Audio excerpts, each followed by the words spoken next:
find an answer? Well, no, that's certainly true. We're looking for an answer, but what is that answer? So when we're solving the system, keep in mind, we're graphing two lines on the same plane. So to solve a system, we're looking for the we're looking for the visual point of intersection. So that's one definition, the visual point of intersection. But keep in mind, that's merely the definition if you happen to be a creature with eyeballs and someone has invented an XY graph, right? So what's the second definition? What are we looking for? When we're solving a system, we're looking for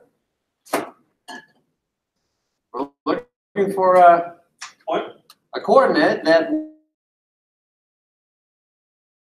makes the answer right.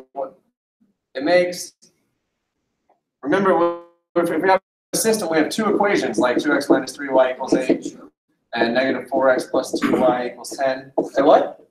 Does it make it true? It makes both equations true. It makes all the equations true. So to solve a system means to find a coordinate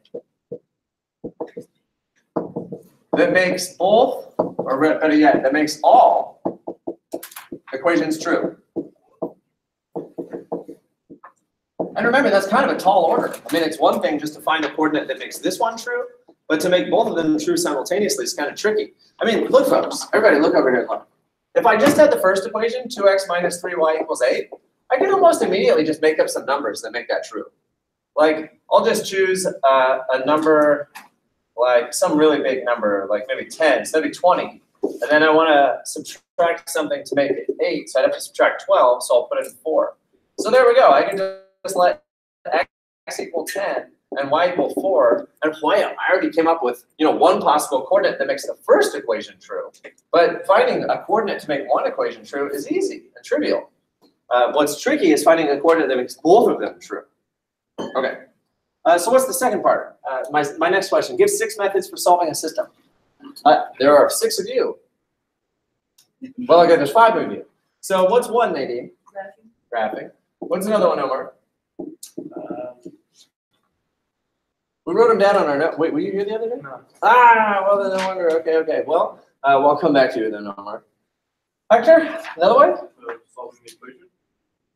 Yeah, but we have more specific names for this. We had 6 methods that we wrote down on the board, and I'm assuming you wrote that on your notes. So what's another one, Emily? Finding the intersection. That's the definition of solving a system. We're talking about, I listed 6 methods up on the board. Did anyone write them down? Because I wrote them on the board. Okay, yeah, I got it. Okay, what's the next one?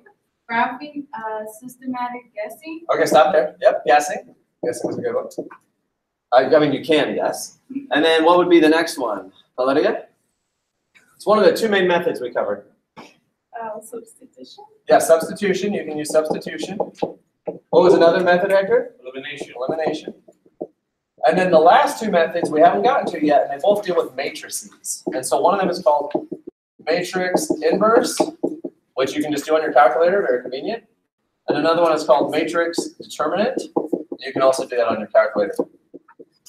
All right. So folks, we're talking about, and sorry, Omar, I didn't realize when we started that you weren't here the other day. What we're talking about is just graphing 2 lines on the same graph. So you could graph 2 lines and it looks like that, and they do have a point of intersection. You could graph 2 parallel lines, and there is no point of intersection. Or you can graph 2 overlapping lines, and there's infinitely many points of intersection. Is this the one where you make like one of the answers negative and one of the other positive? So Yes, that's elimination, exactly right. So what we're trying to do, folks, is if they give you any system, okay, so a system is just 2 equations. Everybody's just kind of like going through papers and things. Is everybody with me? Are you listening? So they're going to give you 2 equations, and then you have to figure out what does that system look like? Is it intersecting, parallel, or overlapping? And if it is intersecting, then where do they intersect? What we want is to find the point of intersection. But if there is no point of intersection, then you would need to say it's parallel. Or if there's infinitely many, you'd need to say it's overlapping. Okay, so we have all these methods. And during last class, we did graphing, guessing, substitution, and elimination. And we'll review those today. And then finally, what have you done solving an algebra problem? Like, let's say I gave you the problem 3x minus 4 equals 8. And then I went ahead and I added the 4 over, and then I divided by 3. Oops. When am I done? Yeah, I'm not done yet. This is not the done point because right now I could be wrong. This answer could be wrong. I could have made lots of mistakes. I could have made lots of algebra mistakes. Just because I get to a line that says x equals 4 does not mean I'm done at all. I have to now take that, plug it back in for x, and see if it's true. So here, I have a joke for you all. See, this is kind of fun. You're only done solving an algebra problem when you actually plug it back in. So if you wrote down x equals 4, and then someone came along and said, your answer's wrong, you could just say, oh, I wasn't done. I was about to plug that in. If it didn't work, I was going to do it again, right? So see, in algebra, you should actually never be wrong because you have the opportunity to just plug your answer in and see if it works. So you're either still working or you have the answer, right? Those are really only your two options. You're either done and you have the answer and you know it, or you're just not done yet because you still haven't found the number to plug in to make it true. Hector? It's say, if someone says you're wrong, I said, no, I know that's the answer for it not being that. Right. Yeah, you're like, yeah, that is wrong. I agree with you. It's wrong. I'm just not done yet. I'm still looking for the number that I can plug in to make the equation true. Okay, so let's see here. Did I tell you the cowboy joke? Please do. Did I tell you the cowboy joke? I feel like I did. Why did the cowboy get a wiener dog? He wanted to get along, little doggy. Get along, little doggy. Have you heard that phrase? Like cowboys say, get along, little doggy. Like, yeah, okay. All right. Okay, so folks, here we are. Today is April 15th. We have all this week to do chapter 8, and then next week we'll do chapter 9, then your last test, and then we review, and then you take a final. Yep, so here we are. We finished our introductory note packet. So Omar, just so you know, we had this whole other packet that we did that we're done with. So here you go. This is what we did last time. But now we're all starting together on page 1 of the packet that says 8.1. So let's start together. We're just going to do a couple of these together. Let's do number 2 together. I should probably put this on the screen, I guess, so I can use that graph. Yeah, that'd be a good idea. Ooh. All right. So what do we want to do first? If we want to graph number 2, what do we need to do?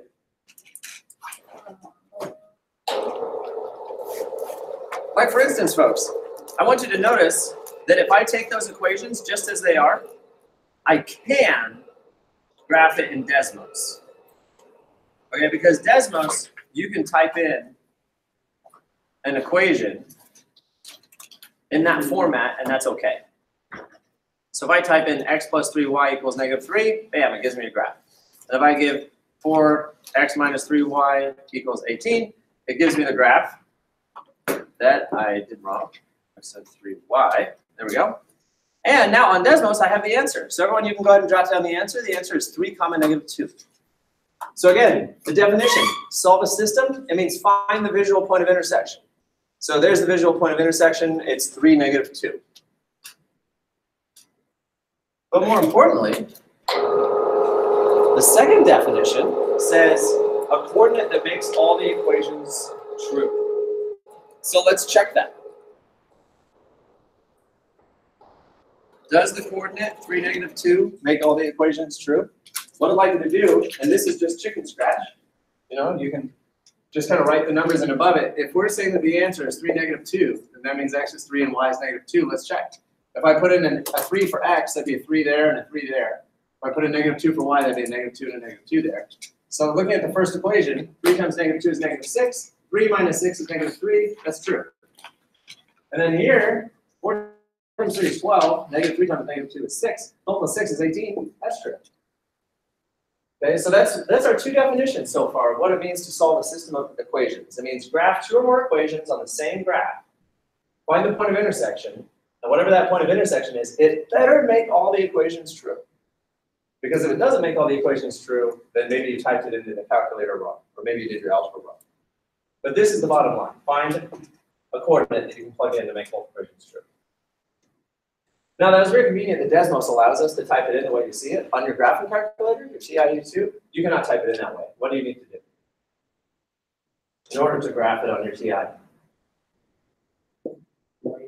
It's got to be y equals. Thank you, Omar. Got to be y equals in order to graph it. So how do we solve for y? Always, it's going to be the same method. You move the x term over, and you divide off the coefficient. So let's go ahead and move the x term over, That gives us 3y equals negative 1x minus 3. And then you divide by 3. Divide each term by 3. I would draw 3 separate fraction lines. Divide by 5. So now we have y equals negative 1/3 x minus 1. So that's one equation. Go ahead and solve the next one. So 4x minus 3y equals 18. Same thing. You move the x term over, and then you divide by the coefficient. So finish solving both of those equations for y. Hey, Lily. Hey.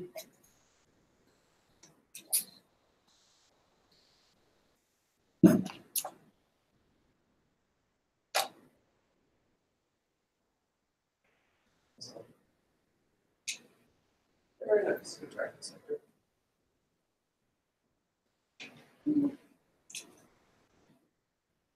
Is that a sigh of happiness and joy?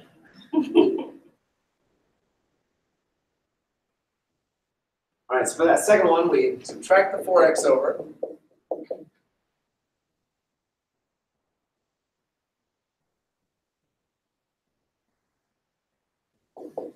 Then we have negative 3y equals negative 4x plus 18.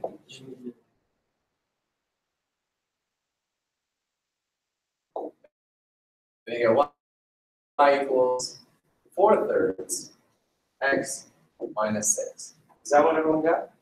Negative 1/3 x minus 1 and 4/3 x minus 6. Yeah. So now we go by graphing. So it's y equals mx plus b. So that you got the slope and the y-intercept. We do the y-intercept first, so negative 1. And then the slope, how do you read negative 1/3 in English? Remember, it's the up, down, or the right, left. So the up, down is Valeria. Up, down. Well, what would it be, up or down?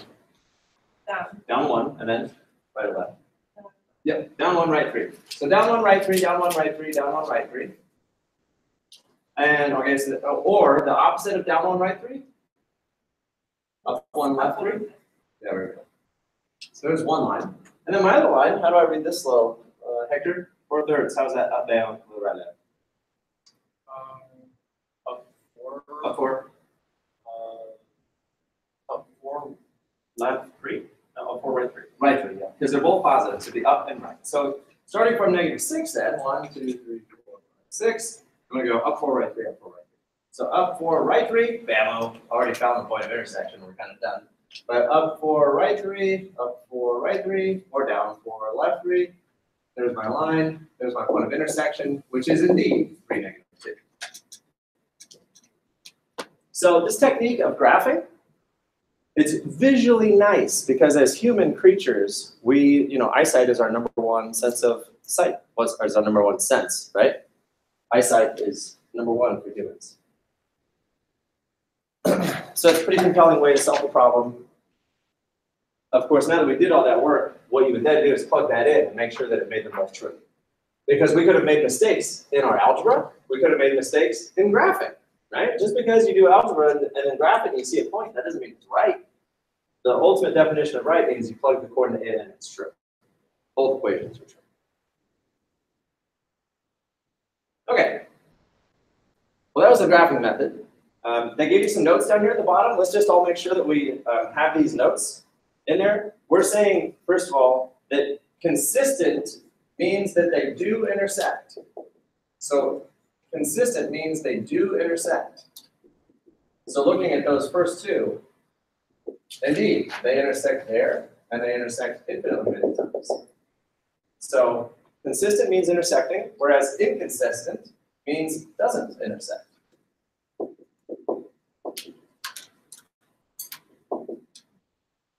Okay. And then independent essentially means finite, whereas dependent means infinite. That there are infinitely many solutions, infinitely many points of intersections, and as soon as you give me the x value, I can tell you the y value. The y value depends on the x value.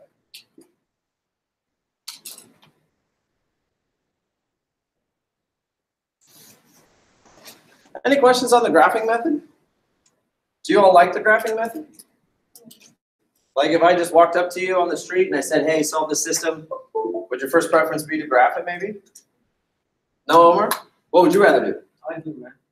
You do the actual work. The elimination or the algebra? Sure. After all, with the graphing technique, how many sources of error did we have? The algebra and the graphing. So that's two possibilities where we could have made mistakes.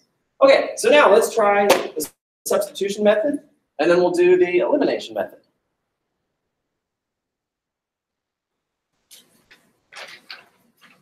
So here's what we're going to do. The first system there, we'll go ahead and solve using substitution. And then the second one, we're just going to talk about how to clean that up.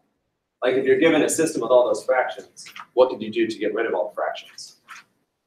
So ready to turn the page. So Omar, what we did last time is we already reviewed the whole substitution method and the whole elimination method. So these are just a couple practice problems in your packet for you guys to do for once. So in the substitution method, what do we do? What do we need to start the substitution method? We need what?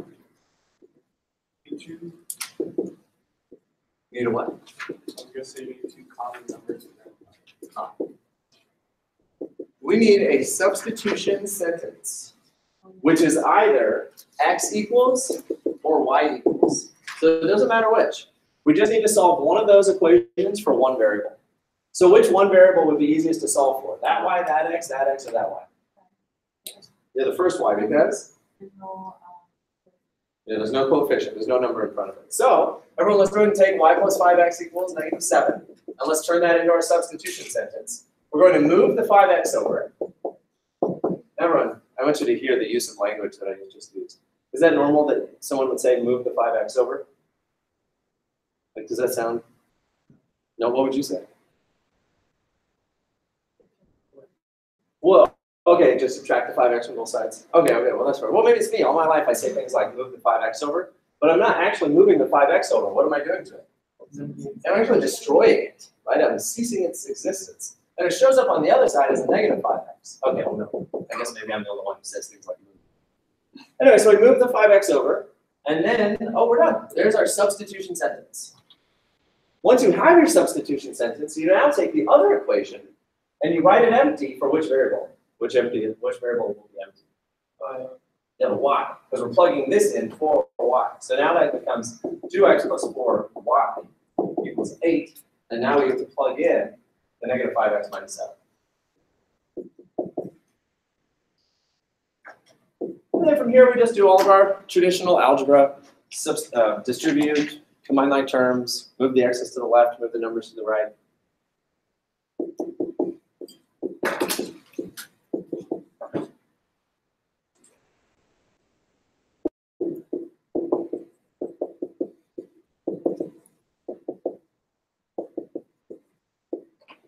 I ended up with -18x equals 36, and then I divide off the -18. I get x equals 2. -2. Did anyone else get -2?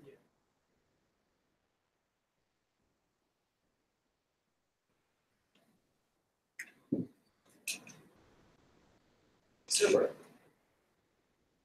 Okay, well, we solve for x, and remember, what is it that we're trying to find? What do we want to find? Yeah, we want a coordinate, which is x and y. So we still need to go back and find it. Y. How do we find y? Yeah, where do I plug it in?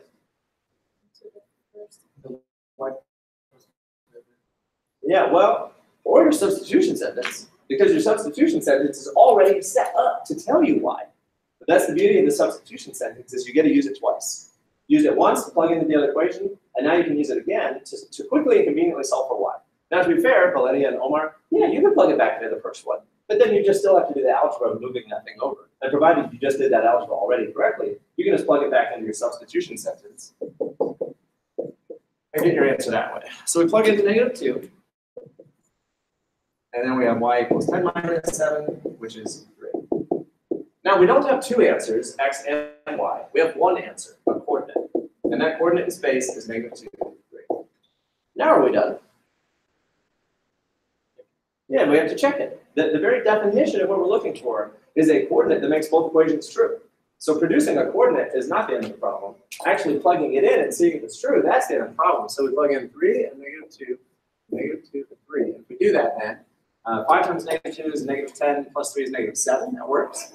And then -4 plus 12, -4 plus 12 is 8, that works.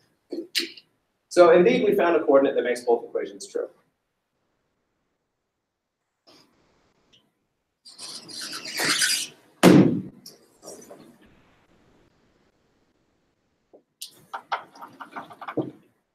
So that's your substitution method. And you can always feel free to solve the problem with substitution. You know, if they don't tell you how to solve it, and you like doing it this way, this way.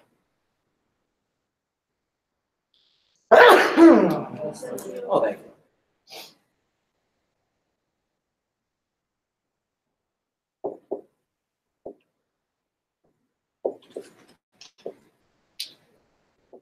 Now this next problem is just another system, but what's rather inconvenient about this system? There's a bunch of fractions. But we can handle fractions. We've already talked about it numerous times. How do you cancel fractions? How do you get rid of them? What do you do?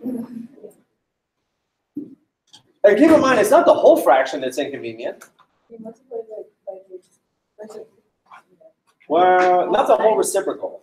What is inconvenient to us is the denominator, because the numerator is fine. Like if what we want is whole numbers, and whole numbers all have a denominator of 1. So the denominator doesn't. I mean, the numerator is fine. We want to get rid of the denominators, and to get rid of denominators, how do we do that? How do we cancel a denominator? Multiply by the denominator. Remember just a couple weeks ago we had this problem where we had, say, x equals y minus 2 over y plus 1. How do we cancel the y plus 1? You multiply by y plus 1. Yeah, if you ever want to get rid of a denominator, just multiply by the denominator. Inconvenienced by these denominators, the 2, the 4, and the 2. And so what do we want to multiply that will cancel all of them?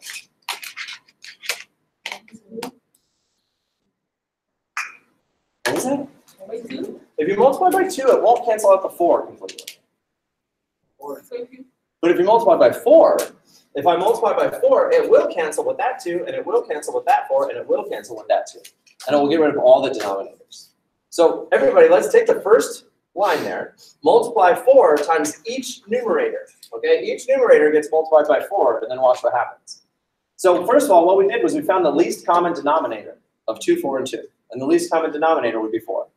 The numbers 2 and 4 and 2 all go into the number 4. So we multiply by 4, and that gives us 4 over 2x minus 12 over 4y equals 4 over 2.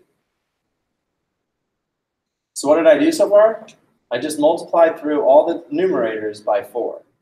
And that way, in my very next step, what's going to happen? The 4 over 2 simplifies to 2x. 12 over 4 simplifies to 3y. And 4 over 2 simplifies to 2.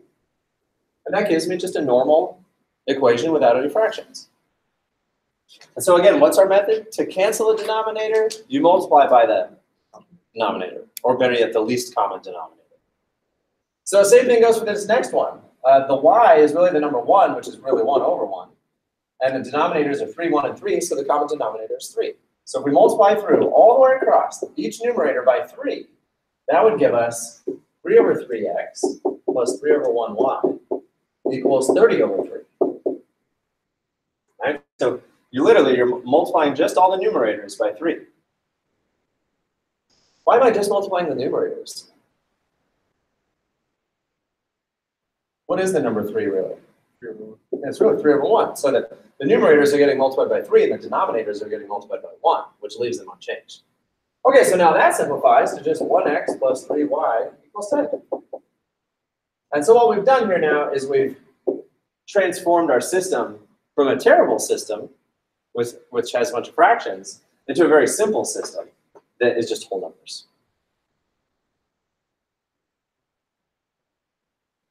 Okay, and that's as far as we'll go with that example. You go ahead and finish solving it. But I just wanted to show you how to switch it from a fraction-y system into a whole number system.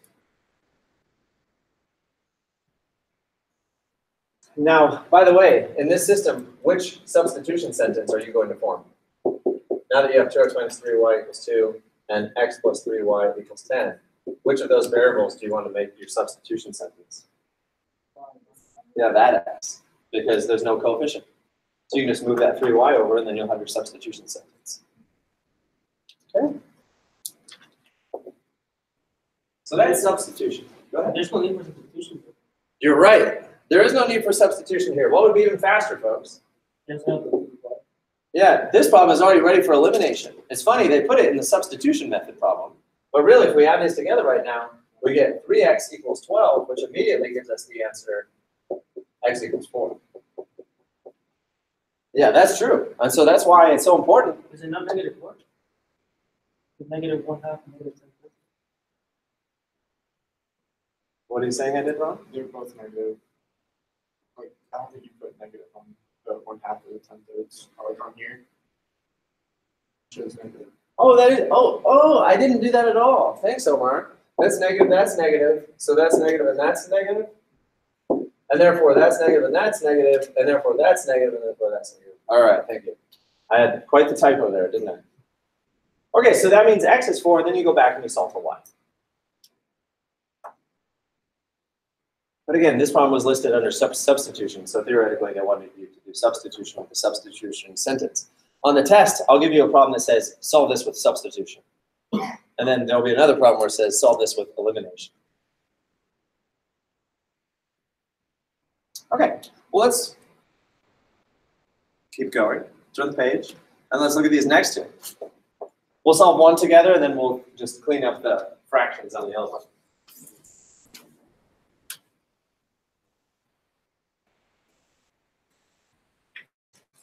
All right, so in order to do elimination, what do we need? Yeah, we need a negative and a positive, right? We need one variable to have the same number, but different signs. So I'm going to write that down. We need one variable with the same number, but opposite signs. Now, in this particular problem, do we have either variable with the same number? We do, Hector? Well, you can change the All right, yeah, we can change it. Okay, so let's take a look here and see what we would do. 4x plus 5y equals negative 2. I caught the negative that time. 5x minus 3y equals 16. So, when you do elimination, you're allowed to choose whichever variable you want to eliminate. So we can either eliminate the x variable, or we can eliminate the y variable. The method that we've talked about is you look at a variable, so I'm going to look at x. You look at the bigger number, and you say what it is. That's a positive 5x. So I wish this were a negative 5x. But that would not be very convenient to turn a 4 into a 5. There's nothing you can multiply times 4 to get 5. Not a whole number anyway. And then we can look at the y variable and say, well, look at the bigger one, positive 5y. So I wish this were a negative 5y. But again, there's nothing convenient that you can multiply times 3 to get 5. So what do? You can't simply multiply one equation by one number to make it turn into the other equation's number. y is by occupation. Comes by itself, so 4 times 5 to 4 minus 12. Yeah, right. Now that's a method that will always work. Now the first method is you find the least common denominator. So just like we did over here, you wanted to find the least common denominator of all those fractions. That's what you'd want. So like, what number does 5 and 4 both go into? 20. 20 is the least common denominator. And it just so happens that 5 times 4 is 20. So what you can do is you can multiply the top equation by the bottom's coefficient, and the bottom equation times the top coefficient. Let's go and try it. If we go ahead and multiply the top equation by 5 and the bottom equation by 4, then they'll both be 20x. Well, what else do we need to do? Yeah, one of them has to be negative. So which one should be negative? The top one. It doesn't matter. It can be the top one, it can be the bottom one. Okay, so I'll go into the top one, as Omar suggested. So now we're going to multiply all the way across. So that gives us the new equation, negative 20x minus 25y equals positive 10. And then the next equation, we're just multiplying the 4 all the way across. So that'd be positive 20x minus 12y equals 64. So what we did there is we created the situation where we had one variable with the same number but different signs. And so now we can go ahead and add those two equations together, canceling out the x, and we get negative 37y equals 74. Yeah, I guess that works. When you divide by the negative 37, y is negative 2.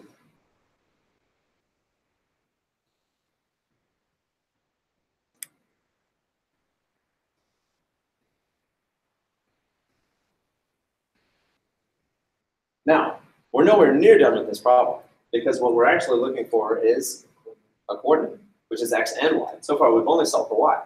So how could we solve for x?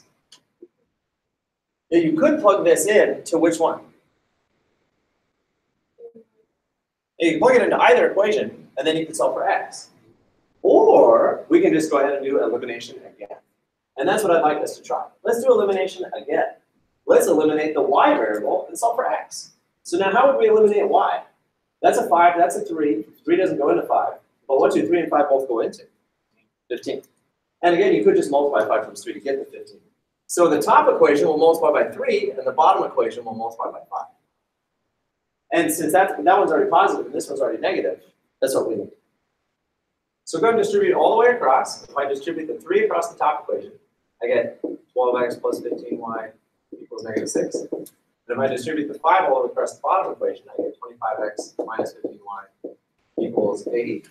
And then we eliminated the y. Which, interestingly enough, is 37x equals 74. Well, that's weird. Makes you feel like we did something wrong because we ended up with the same fraction, almost the same fraction, but now it's x equals 2. I do the same thing with different numbers. Oh, that's possible. Yeah. Yeah, because if you had said 5 and 3 both go into 30, which is true, they both go into 30, you could have multiplied by 6 and 10, and you would still get a system that will have the same answer. Okay, so now our coordinate apparently is 2, negative 2. We still don't know if we're right or not, so now we go back into the original and we plug it in. Because the actual definition of solving a system means find a coordinate that makes both equations true. So let's see, we found a coordinate that makes both equations true. I'll plug in 2 and 2, negative 2, negative 2. So that's 8 minus 10 is negative 2, and that's 10 plus 6 is 16. So it works.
Six. So I multiply all the way across. But then I go ahead and simplify everything. So now I have 18x plus 12y equals 42. And so now the whole thing is whole numbers. And now 18, 12, and 42 all have a common divisor. What goes into 18, 12, and 42? 6. So now I could go ahead and divide everything by 6. And I would get out the answer I would have gotten if I had used the least common denominator, right? So had I used 6, then I would have gotten 6 over 2x plus 6 over 3y equals 42/6, which then would have been 3x plus 2y equals 7, which indeed is the one that we got. So I just want to make sure you all know that even though the game is to find the least common denominator, you can just use any common denominator. Any number that 2, 3, and 6 go into, you can use to cancel out all the fractions, but then you might have numbers that are large that you could then reduce further by dividing. Okay, so we turned the first equation into whole numbers, 3x plus 2y equals 7. Now everyone go ahead and do the second one. By any method of your choosing, that is any denominator of your choosing, convert 2/3 x plus 3/4 y equals 5/4 into an equation that just has whole numbers. Lee, what would you do? Least common or just multiply them all? Use that number. I go with least. Yeah, if it's convenient to find. Yeah, if it's Yeah. convenient. There's a certain irony because, like, let's say I gave you the numbers like 108x plus 1/72 y equals 1/24. Then I'm just multiplying them together. Yeah, I mean, like on the one hand, finding what they all go into would be pretty tricky. And so you're like, forget it, I'll just multiply them. But when you do multiply all these together, you're going to get a huge number. But that's still probably easier to deal with a huge number than it is to actually find the least common denominator. But we do have an awesome tool that we can use to solve that as well. What? A calculator. Well, yeah, that's true. Oh, you need either or. So what common denominator did you all use? 12? 12 will work. 12 is in fact the least common denominator. Now here's one more thought, folks. Instead of multiplying all the numerators and then simplifying, you can simplify as you go. So like when you have 12/3, what would 12 divided by 3 be? Oh, sorry. What would 12 divided by 3 be? 4. What? Or yeah, 4 over 1? Yeah, 4. So I could just multiply the first number times 4. Because 12 times 2 divided by 3 would be 4 times 2, which is 8. So I can just write it down directly. 12 divided by 4 is 3, so 3 times 3 is 9.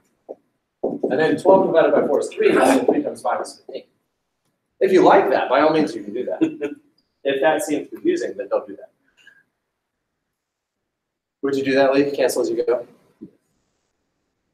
Okay, so there we go, folks. We have two equations that are both whole numbers.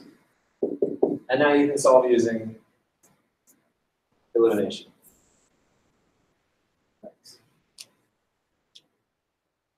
Now again, in this case, you look at the big number and you say, well, I can't multiply 3 times something to get 8. And I can't multiply 2 times something to get 9. So you're just going to have to multiply both equations by a number to make them cancel out. Okay, well that's it for number 9. You can finish that on your own. And that covers the main ideas of substitution and elimination. So now what we get to do is, well, almost at the word problems. Okay, one more thought. With 10, 11, and 12, it says solve and then classify. So what I'd like to do with us is practice some graphic calculator skills. And all we really have to do here is just classify. So let's classify these. I know it's asking us to classify as consistent, independent, consistent, dependent, and inconsistent. Let's all write down what those mean real quick. Maybe I already did over here. What that means is, and you can just draw the symbols if you like, or draw the lines. Consistent independent means there's an answer and it's finite because there's just one point of intersection. Consistent dependent means there's an answer but it's infinite because it's overlapping. And inconsistent means there's no answer. So for each of these systems, they'd like us to classify what it is. That's I'm insane. going to stand on that real quick. What's that? That's insane. What's insane? Oh.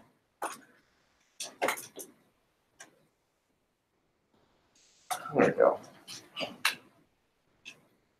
So does everyone have their graphing calculator with them today? I only have one. I could give it to somebody if they need it. Who needs it? Nadine? Okay. So folks, go ahead and look in your calculator at the y equals screen. And can you type those equations in?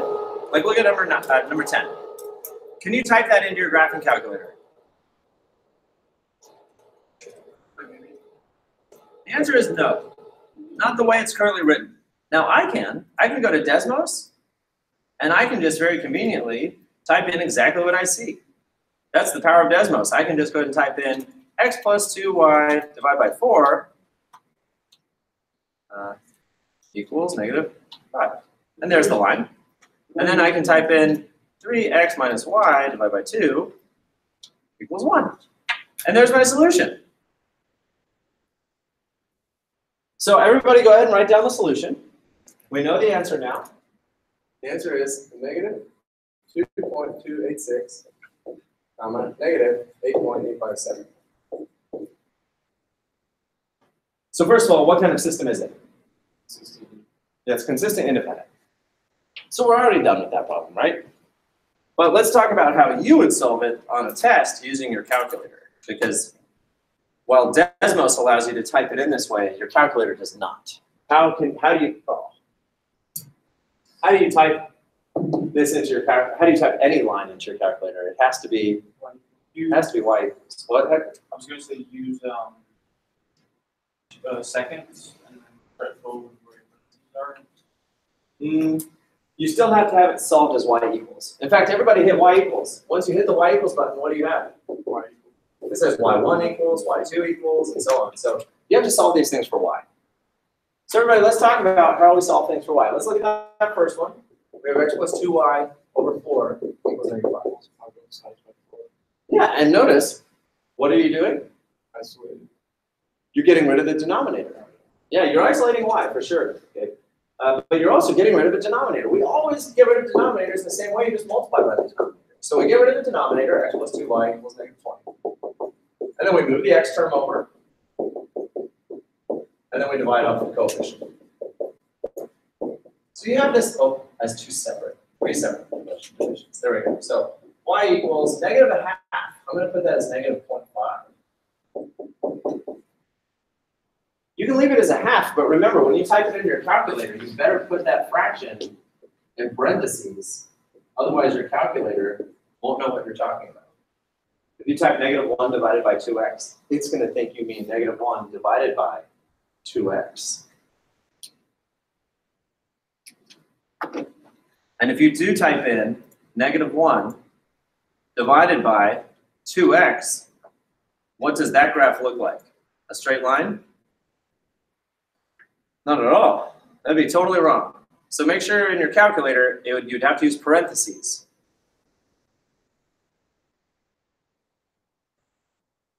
All right. Everybody, go ahead and solve the second one. 3x minus 1y over 2 equals 1.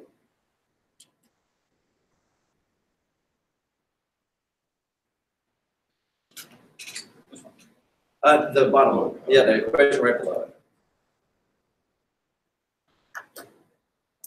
Oh, nice. I see that. So that was your first one? Oh, you just haven't done the decimal yet. Are you still solving that one for y, or is that what that is? Oh no, I just made things away. Oh, okay, you already did. Did you already do the second one? Who did the second one? You mean y equals? Yeah, make the second one y. Yeah. Oh, that isn't. Yeah, so Oh, you're right, you're right. I'm sorry. You got it. Did you give the divider from one more? So we get rid of the 2. So we have 3x minus 1y equals 2. And then move the 3x over. So we have negative 1y equals negative 3x plus 2. And then I just heard Lee and Gabe talking about the same thing I was about to say. Right now, do we have to divide off the negative 1? What else could we do? We could multiply the negative 1. We could multiply the whole thing by negative 1. Or we could just change all the signs. Those three things are all definitionally the same. So you can divide everything by negative 1, you can multiply it and distribute negative 1 to everything, or you can just change all the signs. So either way, we have y equals 3x minus 2. And we have y equals negative a half x minus 10. So now that you all have your two equations, go ahead and use your graphing calculator, y equals, and I'd like to see on everyone's calculator, I'd like to see the system. So I know, you know, I know, you know. So you can graph these things with your calculator. And so Lee knows. Hey, nice, thank you. Oh, and I gave you lots of decimals too, didn't it? So I'm curious.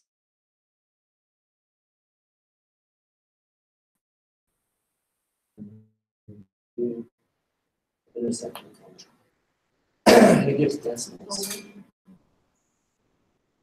Didn't do it. I don't know. I just wish that it would give not a decimal answer, but a fraction answer. And like even right now when I say go to fraction, I am telling it to. It says no.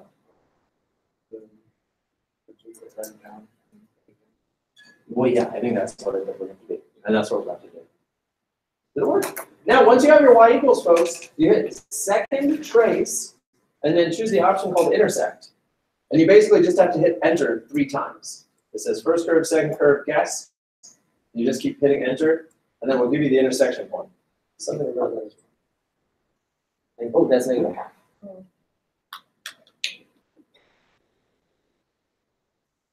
Okay, so you just wrote over that, or you deleted it.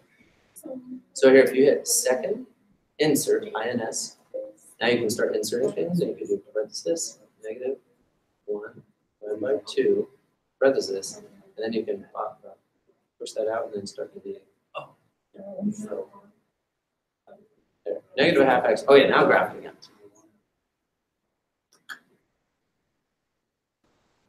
Yeah, now try that again. Second count, or second trace, and choose the intersection. Did it give you the intersection point?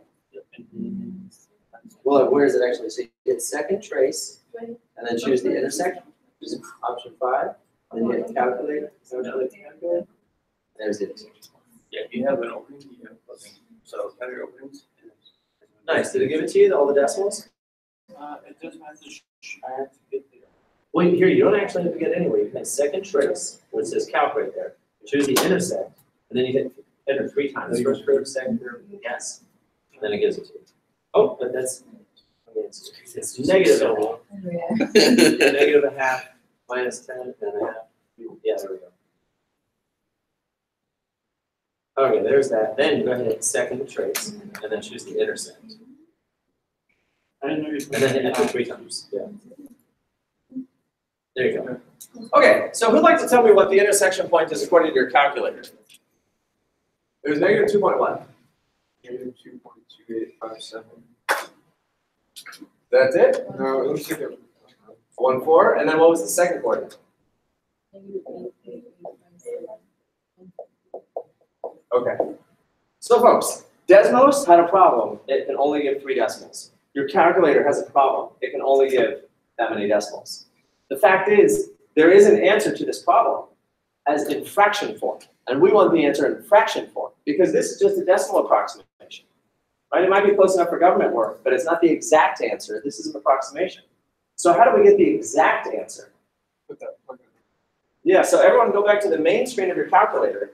And if you just type in negative 2.285714, and you hit math frac, so remember that button, you go to math and then hit frac, what does it turn it into? Fraction? Well, it'll try, does it? Not. Not in this case because there aren't enough decimals. The fact is a lot of times when there's a decimal answer, it's an infinitely long decimal with repetition. So what is this repetition?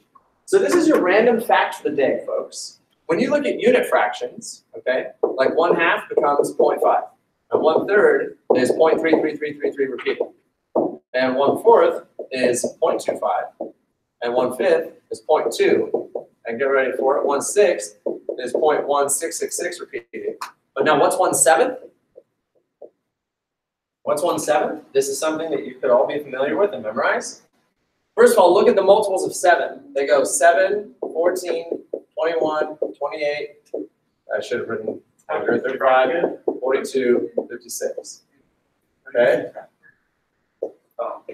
The decimal expansion for 1/7 is 0.142857 repeating. 142,857 repeating. Why do I have like 142? Right, because there was rounding error. Your calculator was rounding these from the actual decimal expansions. Okay, this is a totally random thing I'm teaching you right now. It's just sharing the decimal expansion of unit fractions. 1/7 is the first one that's really super crazy. But I want you to notice, 14 is a multiple of 7. It goes 7, 14, and watch, it doubles. 7 times 2 is 14. 14 times 2 is 28. 28 times 2 is 56. And then it repeats. So if you can all memorize that 1/7 is 142857, that's just a nice little helpful tidbit that you could know. So now let's look back at these answers. What is the actual answer? Let's write down one at a time. This is, hold on, everyone, we're gonna write this together. I'm gonna do it down here. The x value is actually negative 0.2857. Do you all recognize that already? 2857? 142,857, 142,857, repeating. So that would be what we could type into our calculator and then hit mat150. How many 142,857 should you type in? Like 5. Yeah, you have to fill in a whole line, but probably more than that. Because you need multiple repetitions of it for your calculator to say, oh, they're repeating that. And then what's y? Y is negative 8.85714. There's my repetition, 57142857142857, and so on. So you'll notice that your calculator rounded that 3. It should have been 1428, but the 3 is what they rounded from the 28. Okay, so everybody try math fracking then. Try math fracking with as many repetitions of the 142857 as you can.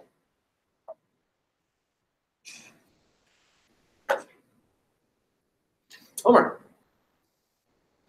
But now we just say it's parallel.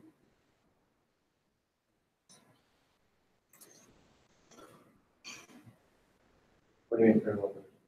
Yeah, it's the same. Right, it's the same slope. Yeah, it's no, but that's a different line. Right, so this one is not parallel. Is it not? No, look at it. Y equals 3 halves x plus 3. It's, what do you notice about those two equations? Y equals 3 halves x plus 3. What do you notice about the equations? They're both y, they're both equals, they're both 3 halves x, they're both 3. What do you notice? It's the same. Exactly. So they're not parallel, they're overlapping. Oh. These are overlapping. Yeah, that's parallel. Yeah. Okay, so what did the math frac give you? Negative 16 over 7. I got negative 16. I got 16. Sorry, what? Negative 62. Well, here, look, can I look? Oh, 15, did I hear you wrong? Is it 15? I got 16. Should be 16, It's negative 16. 16 over 7. It's 16. Why did that? Oh, it was the very first couple of digits. That should be, you started with 1, 4. Yeah, you started with 1, 4, but you have to start with the 2, 8. Yeah, okay, so the first one was negative 16 sevenths. What was the second one? Negative 62 seconds. Okay. All right, so folks, there's kind of a lot to unpack in there, but I think that was worth going over, which is, first of all, that Desmos rounds. So does your graphing calculator. And if you want the real answer, it could be handy to know things like the fractional answer, the decimal expansion of 1/7. But that's just a random fact. If you really wanted to get the fractional answer to this problem, what would you do? You would solve the system, right? So let's go all the way back to the two equations that we got. So if I had y equals negative 0.5x minus 10 and y equals 3x minus 2, we can just solve, right? I'm going to solve this with substitution. Here's my substitution sentence going in there. Negative 0.5x minus 10 equals 3x minus 2. So I'm going to move my x's to the left. So minus 3x minus 3x. That's minus 3.5x minus 10 equals negative 2. Then I add the 10 over. And that gives me negative 3.5x equals 8. Then I divide by negative 3.5. And that gives me x equals 80 over 35. I just moved the decimal. I moved the decimal once for both of those. And that simplifies to negative 16 seconds, which is indeed the answer that we got the first time. So that kind of closes the loop, right? So when we're solving a system, it might be very tempting to use Desmos or your graphing calculator, but they could give you a decimal answer. And the only way to fix that decimal answer is to have a particular insight about the decimal, which may or may not come to you, or you just have to actually solve the problem. Okay? All right. Well, for the next couple, we don't have to spend as much time on them. We just want to get them into our graphing calculator to see what they look like. So let's go ahead and finish solving those for y. Let's solve them for y.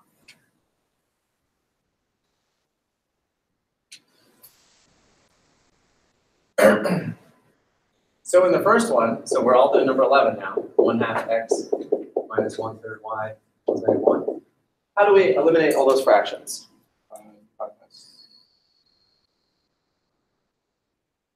Multiply the whole thing by the common denominator. Which is 6. Yep, we multiply the whole thing by 6. And so,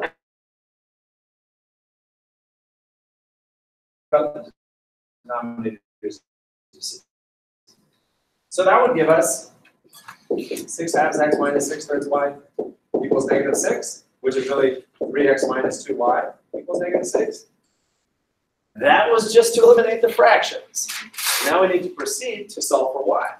So we move the 3x over to get -2y equals -3x minus 6, and then divide everything by -2.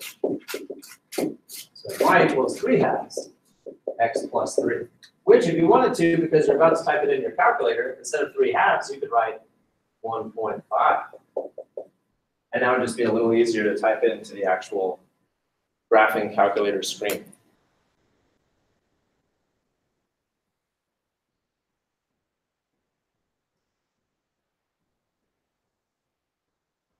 I have to admit, it's an enormous amount of work, isn't it?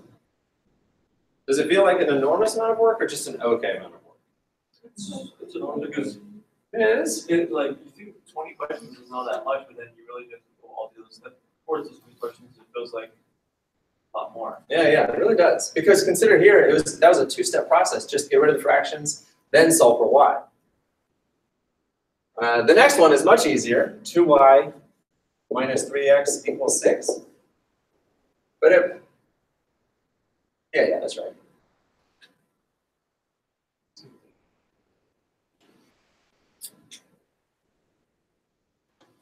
So when we now solve for y, we add the 3x over.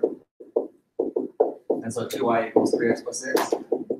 And divide everything by 2. We get y equals 1.5x plus 3. Now what do we notice about that system? Yeah, they're literally the same equation. So we don't even have to plug this into our graphing calculator. We know right off the bat that this is parallel, which means it's inconsistent. Let's finish the last problem and then we can all take a break. I thought it was when they're the same. Consistent means you can find a point of intersection. Oh yeah, okay. Since these do, yeah. Oh, I'm sorry. I called it inconsistent. I'm very sorry. Consistent dependent. Thanks for correcting me.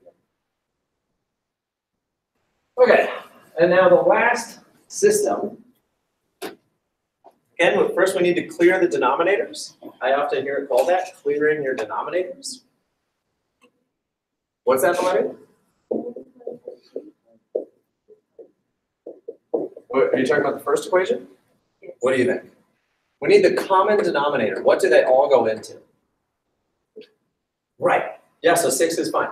You can use 6 to multiply all the way across. And that'll give you 36x plus 30 thirds y equals -42 thirds.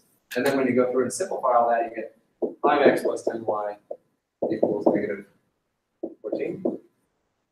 Is that what you're going to say, Olivia? Yeah, exactly right. Times 6. And then what do we multiply the bottom equation by? Yeah, just 3.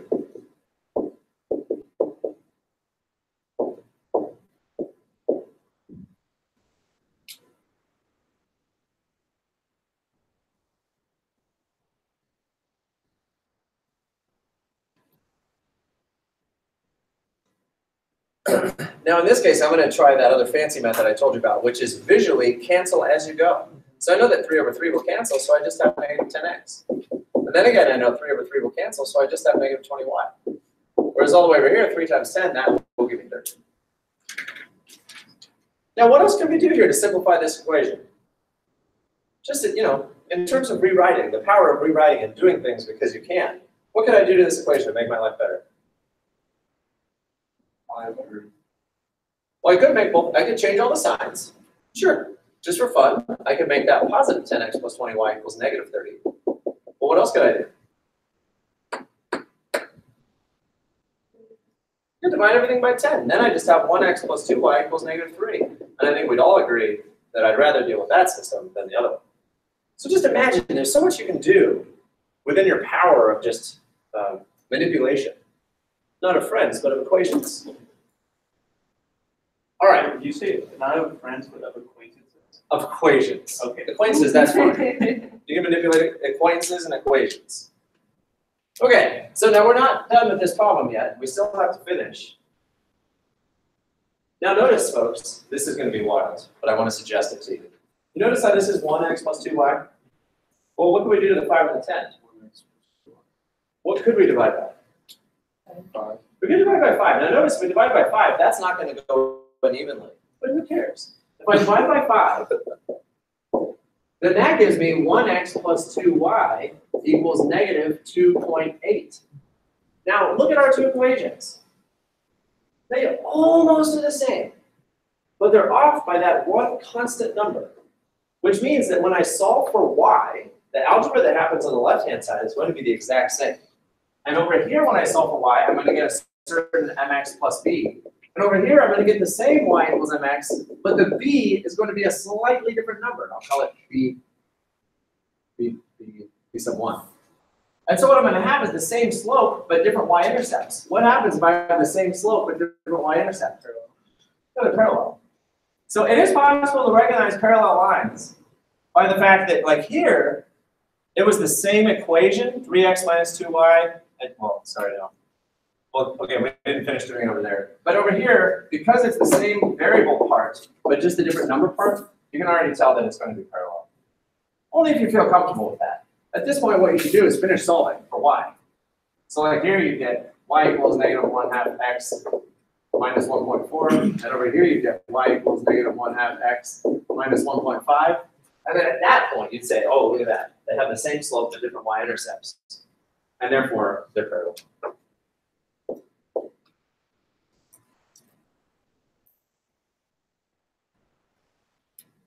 Okay. Let's take a break here, because we're about to transition into some really fun word problems, which is going to be our excitement for the day. So it's 1:35. Let's be back at 1:45.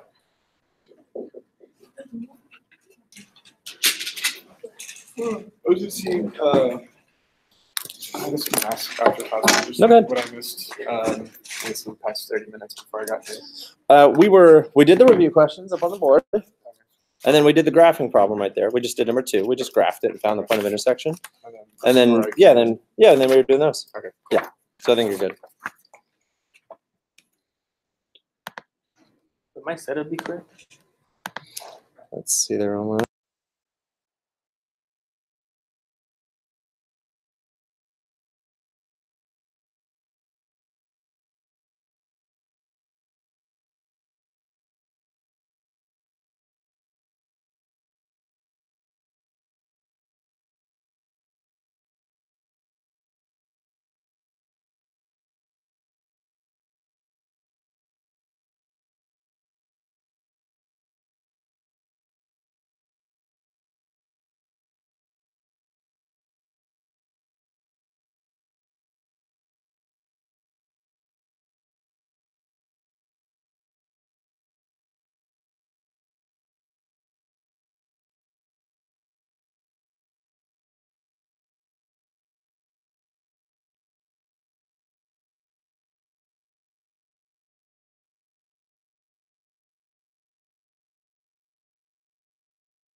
you turn to the page that has the word problems. We're about to start right there.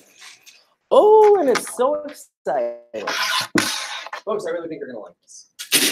So, when we have a word problem, we saw this the other day, there is a two-step process for converting a word problem into an algebra problem. What was that two-step process? Defining variable. Yeah, first define your variables, and then create your equations. So we're going to work on that two-step process. So define your variables and create your equations. There we go. All right. So first, everybody, let's write that down. Just so you know your process. So convert word problem into algebra. And your step is 1, define your variables. Very important to write those out in English so you know what your variables represent. And 2, create your equations.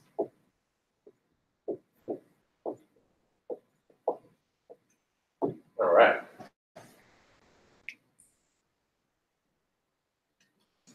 So first, just read the problem. Let's just read it. It says a local buffet. Don't we all wish we were at a local buffet right now? I love buffets. Buffets are wonderful. I think Sweet Tomatoes is one of my favorite buffets. Although I have to admit, I like, what is it, Old Country? There's something Old Country. There's not that many. The seafood buffets, they're all wonderful. It's, in my opinion, the only reason to go to Las Vegas is to enjoy the buffets, although they are rather expensive. It's a rather expensive buffet. Yeah, you see them for a while. Absolutely, yeah. Oh yeah, resorts, cruises. Oh, you can just sit there and eat all day. Okay, so local buffet. Charges $7.50 per person. All right, $7.50 seems like not a lot of money. This could be a very inexpensive buffet where the quality of the food may be questionable. But let's go eat there anyway. So it's $7.50 per person. I think the Sizzler is around $7.50 at lunchtime, not including the hot foods. So there you go. So $7.50 per person for the basic buffet and $9.25 for the deluxe buffet, which includes crab legs. Oh. Yeah. Now, 27 diners. Now, first of all, a diner normally means a restaurant that has food. Like you go to a diner to get dinner. Restaurant that has food. Yeah, a restaurant that has food. Whereas here they mean people. So these are diners. Like they're saying 27 people went out to eat. The total bill was $227 before taxes. Then how many chose the basic buffet and how many chose the deluxe buffet? Okay. So basically, in terms of a little picture, I've got 27 people. Okay, and some of them got the basic, and some of them got the deluxe. And the question is, how many of each? And you'll notice that if you wanted to, you can start systematically guessing. You can say, nobody got this, and 27 got this, or 1 got this, and 26 got this, and 2 got this, and 25 got this, and so on and so forth. You could just start guessing because humans come in whole numbers. Okay, but what we'd like to do is this process. So step 1, define your variables. Step 1, define your variables. So where do you look to find your variables? Yeah, in the question, right? So you go to the question and you say, okay, the question literally says, how many chose the basic buffet? So the very first thing you can say is, let X equal the number of people who chose basic. And then let Y be the number of people who chose deluxe. And you'll notice I kind of used parentheses there to decrease the amount that I had to write. But at least write it once, because it's so helpful to give your brain actual English. Like if you just wrote number basic, number deluxe. I mean, you know, I suppose the caveman part of you might still understand what that means, but it's so much better if you just write it. Okay, so those are our variables. So then step 2. Here we actually want to write some equations. So notice, when we say write an equation, every piece of information they give us is going to become an equation. So for instance, not the $7.50 and the $9.25. That's just the cost of the buffet. But they told us that there's 27 people, and they told us that the bill was $227. So Yeah. your equation would be x times, so x times 7.5, and then y times 9.25, equals your 227, and then the other equation would be x plus y equals 27. Wonderful, that's perfect. And I'm just going to add a few more words to that, Hector. What you said is correct. I'm going to say the first equation is the total number of people, right? Because then that allows me to mentally say, okay, I need the total number of people. That's x plus y equals 27. Right? And they even gave us the total number of people, so that should literally be the title of that equation. The total number of people is 27. So then, Hector, finish that up. What's the second equation representing? Second equation, how much each person paid.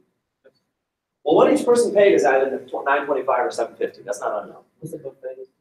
Okay, yeah, costing each person paying for the buffet. How many chairs are basic? It was the amount of local paper.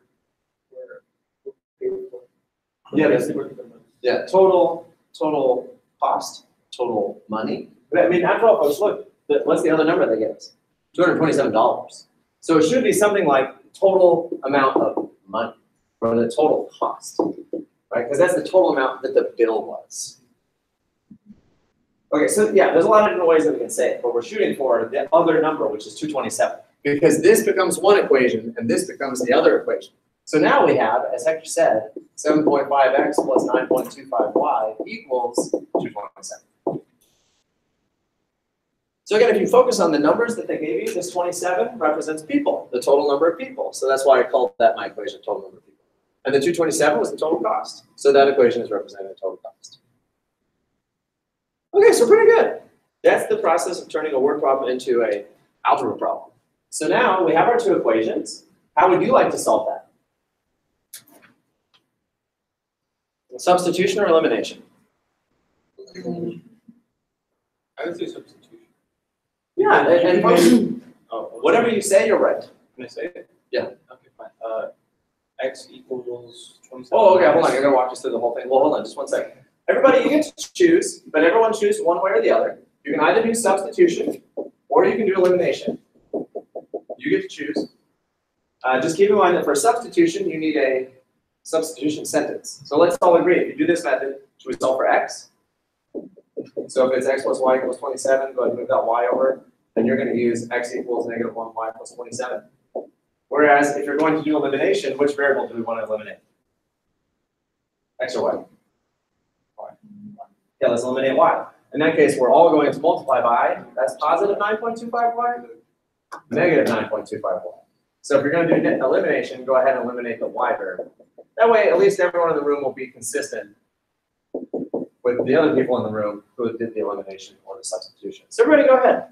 Either do substitution using that substitution sentence, or do elimination using this elimination prompt. Oh, that's not 9. It's negative 9.25. There we go. So everybody choose one way or the other, whichever way fits your fancy.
Substitution.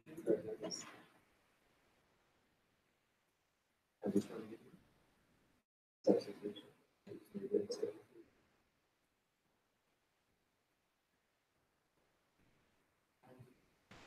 Well, but which method are you using? Yeah, yeah, you are right. Yeah, okay. Yeah, okay, okay, I see. But it's not x minus 1.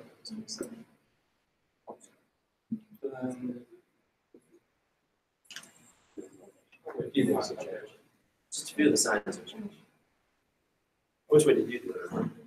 Substitution. Wait, oh yeah, yeah, elimination. That's your preferred way. Yeah. Great, that's correct.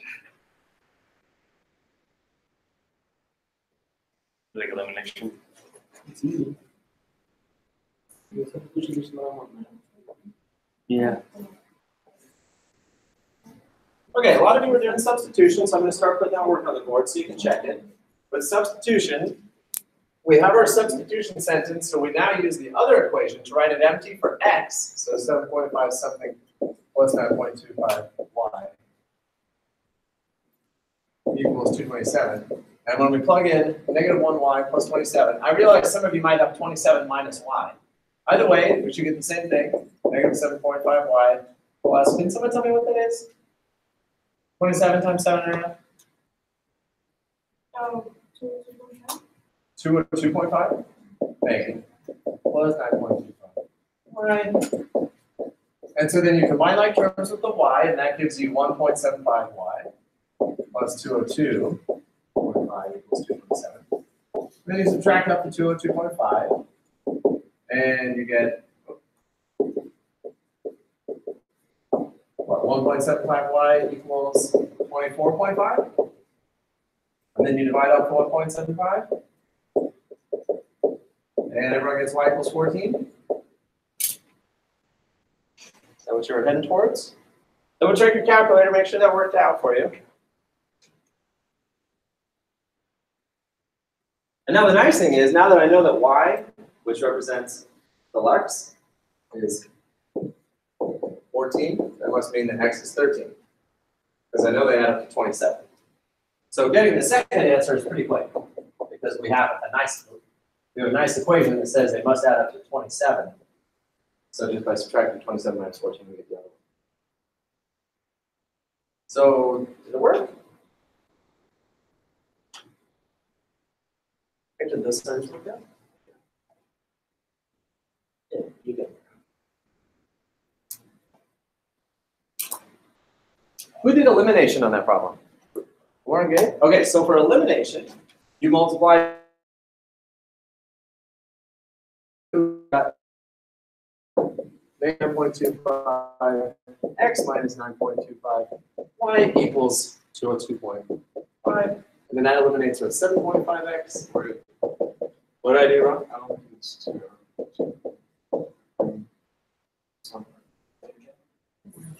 It's 9 times 1. Sorry, I need my calculator. It's negative 9. 9.25 times 27. Is it 249.75? Yeah. Oh, it's silly. For some reason I just assumed. There we go. So then those cancel when we have negative 1.75 equals, wow, interesting. So it's that minus 227, which still gives you the 22.75. Oh no, it's different. Oh, because we're solving for the other variable. Okay. I'm sorry. I'm having a moment here. That's negative. Okay, there we go.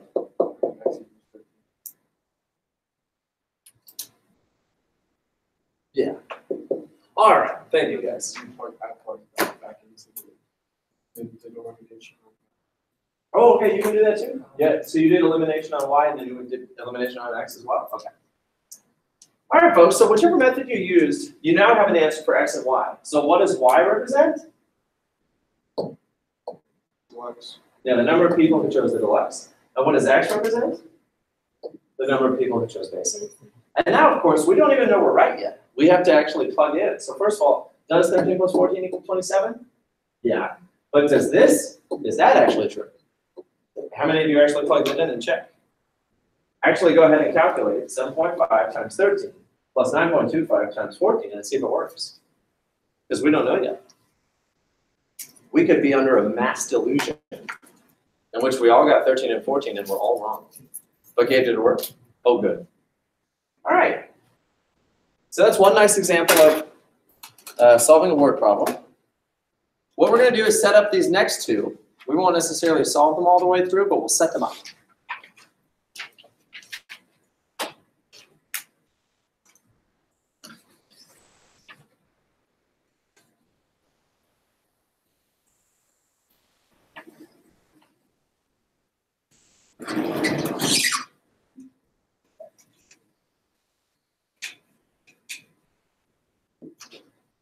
Reading this next problem. At the old home filler up and keep on a trucking cafe. Now, what do you suppose that place is like? What is that place? I did not. Okay. Someone did though. Yeah. So, what kind of restaurant is that? Probably like a truck stop. Yeah, like a truck stop, right? Or it says the old home. Maybe it's an old person's home. Like you go into the cafeteria with your walker, and then you eat, and you keep on walking around the old person. Anybody? No. Yeah, it's probably just a truck stop. Okay, so Mavis, wonderful name for a person.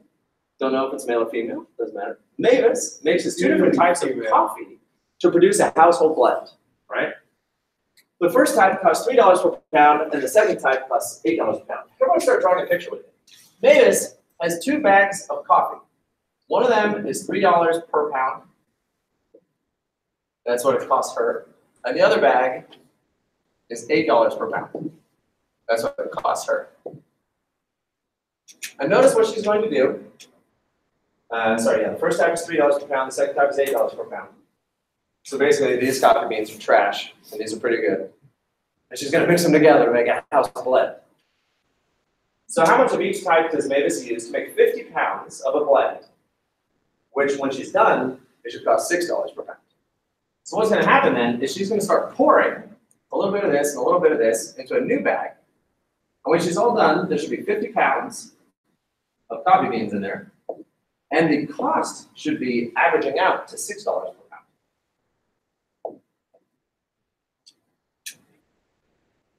pound. And let's do a quick calculation while we look at our picture here. If right here in this bag I have 50 pounds of coffee that costs $6 per pound, what's the total cost of this bag? If there's 50 pounds of coffee and each pound costs $6, how much was the total cost? 300, right? Because 6 times 50 is 300. So just as a mental note, okay, total cost is 300. Nobody asked me to solve that. I'm just kind of describing things as I go. Balance. What? Show me balance. Yeah, exactly. I'm like, woo, I multiply 50 times 6. Okay, so the question is, how much of each type does Mavis use to make 50 pounds of a blend, which costs 6? So before we actually do this step 1, step 2, define our variables, make our equations, I want us to do a little thought experiment. Which do you think Mavis will use more of? The $3 pound bag or the $8 pound bag?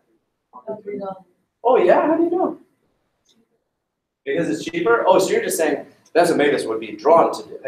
Economically, yeah. It's a good idea to use the $3 bag because if she uses a ton of the $3 bag and then she just goes bloop with a little bit of the $8 beans, then she'll make a lot of profit, right? Okay, that's fine. That's good economic considerations. If Mavis knows what's good for him or her, they'll use a lot of the $3 pound and very little of the $8 pound, and they'll make a lot of profit. Okay. On the off chance, we should go like, oh, I'm more quality than that quantity. So, Yeah, so then maybe we should use a lot of the 8. Yeah. And just a little bit of the 3. But we have something to guide our thinking here, the number 6. $6 means that we know how much she's going to use of each. First of all, what if she used an equal amount of these? So she poured in half the bag of $3 and half the bag of $8 coffee. What should it average out to? If you average $3 and $8 together, yeah, average the price. What's the average price? 3 plus 8 divided by 2, which is 11 divided by 2, which is 550. So in fact, if she simply did half and half, the cost would be 550. But the cost turns out to be 6. So which bag did she use more of? Yeah, the 8. So even though, so this isn't helping her profit line, the fact that she's using more of the $8 pound. But that just represents the cost to her. That's the cost to her. That doesn't mean that's how much she's gonna charge. She can still charge somebody $20 for the bag, and make a lot of profit. But that's the cost to her. So we already know that we should have slightly more of this coffee than this coffee. And how many pounds total do we need? Right, so is it gonna be 25 pounds each? No, it's gotta be more here, right? So everyone just take a guess. If it's gotta be more than 25 pounds over here, just make a nice, easy guess. There. So if we were just to randomly start guessing, would this at least be a reasonable guess? Yeah, anybody would agree this is a reasonable guess. Let's just say there's 30 over there and 20 over there. Now, first of all, does 30 plus 20 add up to 50? Okay, so far so good. All right, so all we've done so far is just wrap our mind around the problem. Now let's do step 1 and step 2. I'm going to start here. I'm going to say step 1, define our variables. So let's look at the question. It says, how much of each type does Mavis use to make the coffee? So let x equal the amount of the $3 per pound. So how should we say that? X is the number of pounds of $3 coffee. Is that fair? Because after all, x has to be the unit for x has to be pounds. How much of each type of bean? So it has to be pounds. And therefore, y is the number of pounds of $8 coffee. So there, we've defined our variables. Step 2, let's make our equations. Oops, I should write define variables. And then 2, create equations. So what equations do we have? Remember what we did before. We want to talk about totals. So what's one total that they give us? Yeah, 50 pounds is one total. And then what's the other total they give us? It's not really a total, but $6 per pound. So let's make our first equation, the easy one, which is total pounds. So what's that equation? That's going to be money. X plus y. Just x plus y, because x is pounds, y is pounds. So if we know x plus y should equal 50. So what would our second equation be? And Omar, you start saying it. It's the total what? I mean, they didn't really give it to us as total cost. What they told us was $6 per pound. But the other thing we're interested in is total cost, because if we just followed our instinct here and started writing down things like 3x plus 8y equals something, then this is producing a cost. $3 per pound times pounds, that's going to be money for that type of bean. And then $8 times how many pounds there are, that's more money. So we're looking at total money to produce the bag. And how much did we say it would cost to produce that whole bag? 300. Now let's look at it in both ways, okay? Right here, when you see the 3x and 8y, that's money times pounds. That's money times pounds. So over here, we should have money times pounds. Does everyone see how that worked out all the way across? That whole equation is created by doing money times pounds, money times pounds, money times pounds, which we already knew the end part here was 300. And therefore, this thing is it's representing the total cost. This word problem was just a little different because they didn't come right out and tell us the total cost was 300. They chose to give us that information in a slightly different way, which was talking about dollars. Okie doke. Well, so that was that process. Yep, you may now solve that however you like. We're not going to do it right now. You can go ahead and solve that for homework, but that is our system. That is the system. Probably, I know a couple of you just prefer elimination. Elimination is a really good option, especially when you have an x plus y equation, because right now I can eliminate 3x with a negative 3x. Then I can eliminate 8y with a negative 8y. You could do elimination twice and solve for both variables. I'll just go ahead and, what? Is 300 required? Is the 300 required? Yeah. How else would you write it? Because from mine, I just input 6, and I got 21.2 and 28. Wait, let me see.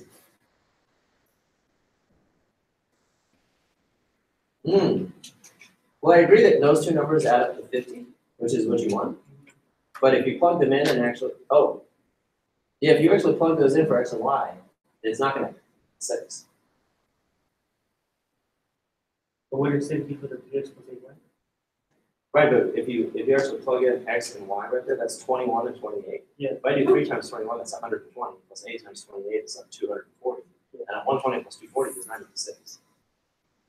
So that equation would not be true. But yes, you absolutely do need the 6 in order to be symmetrically the same. And so, Omar, that's why I wrote it out like this, dollar, pounds, dollar, pounds, dollar, pounds. Yeah. When you create an equation, the unit of each number has to be the same type of unit. And right now, the units are dollar pounds, or better yet, yeah, no, dollars per pound. Yeah, that's money for how many pounds there are. So that wouldn't work. Now, folks, the guess that you all suggested, 30 and 20, by sheer dumb luck, that was correct. It is 30 and 20. So if you want to check right now, 30 and 20, 30 plus 20 is 50. And then 3 times 20, and then 8 times 30, that's 60 plus 240, which is 300. So yeah, I mean, that was just a lucky guess, and they do tend to make these problems to have nice whole number answers. So it didn't have to come out so cleanly, but it did. Okay, so you can finish that, solving that on your own, using substitution or elimination. Let's try the next one. Skippy. Now, who is Skippy? Human or animal? So, Big seal. Is it an animal? Maybe. It's a seal? I don't know. But Skippy has $10,000. It must be nice to be Skippy. You know, he's just got it sitting under his bed. And he wants to split it between 2 investments. So let's take a look here. I've got $10,000. And I want to split it into 2 different investments. So here's one bucket and here's another bucket. One account offers 3% interest. And the other account offers 8% interest. And so, again, what Skippy's going to do is take his $10,000 and just start splitting it. It could be 0 and 10,000, 1,000, 9,000, 2,000, 8,000, 3,000, 7,000, or any amount in between. Now, for tax reasons, it says he can only earn $500 in interest. Now, I don't know why he has that requirement, that he can only earn $500. I mean, gosh, let me earn a little extra money and I'll give it away to someone, to a charity. But they say no. So let's just play the game here, or play with numbers. How much interest would I get if I put all 10,000 in this bucket and nothing here? How much interest would I get if I put all 10,000 right here? First of all, how do you calculate with a percent? Move it over to Yeah, move the decimal twice. So 0.03 times 10,000. How much money did he just earn? $300. $300. Actually, more. I'm not, like, this is like going a little bit beyond this question, but like, if he took some out, then his thing could accumulate more interest and maybe earn more money. Yeah. Yeah, theoretically. So now over here, what if he put all the money into the 8,000 or the 8% bucket? Then that'd be 0.08 times 10,000. And then he'd make $800. Okay, so that's our spread of how much money he can make, depending on if he puts all the money over here or all the money over here. He's going to make between $300 and $800 in interest. And the fact is, they're saying he can only make $500 in interest. So what's the 500 closer to? The 300 or the 800? It's closer to 300. And therefore, where does he put most of his money? Yeah, over here. So most of his money is going over to the 3%. So anybody want to make a little guess? Out of $10,000? 6,000. Sure. Let's just guess 6,000 and 4,000. Now, Gabe, you guessed 7,000 and 3,000. That's fine. Let's check our guess. I think. Oh, okay. No, let's just try. I mean, let's just say that we did 6,000. If I did 6,000 times 3% and 4,000 times 8%, I wonder what I'd get. 0.03 times 6,000. That's $180 plus 0.08 times 4,000. That's $320. And 180 plus 320 is 500. Okay, so there we go. I mean, that's already the answer. Right? Now, the sheer dumb luck that we already got the answer. Right? There's no good reason. I mean, for instance, if we had listened to Gabe, we would have done 7,000 and 3,000, and then we wouldn't have gotten the answer. Now, just kidding, it's still a good guess. But the fact is, you know, the point of doing it this way is just to develop some intuition, to think about the problem a little bit more and to understand what we're talking about. We're talking about taking $10,000 and splitting it into 2 piles of money, seeing how much interest you get from it, and using some intuition to say, you know, if he's really only getting $500 in interest, that's a little bit closer to the 300 than the 800, so there should be more money over here and less money over here. And even if we had not guessed correctly, we would still know that most of my money should be over here unless my money should go over here. So over here I should have more than $5,000, and over here I should have less than $5,000. And at the very least, that would be a way to check our answer, right? Okay, so now let's try it. Let's do step one. What's step one? Yeah, define our variables. Def var. So let x equal. Well, did we ever finish reading the question? I don't think I did. For tax reasons, he can only earn $500 in interest. How much money should Skippy invest in each account to earn $500 for the year? So how much money should he invest in each account? So x equals, yeah, money in the 3%. Now, obviously, that sentence could be much longer. You could say, the amount of money he invests in the 3%. You can make a full sentence. But so long as we know that the unit of x is money. The unit of x represents money. So what's y? Money in the 8%. The money in the 8%. Okay, so that's step one.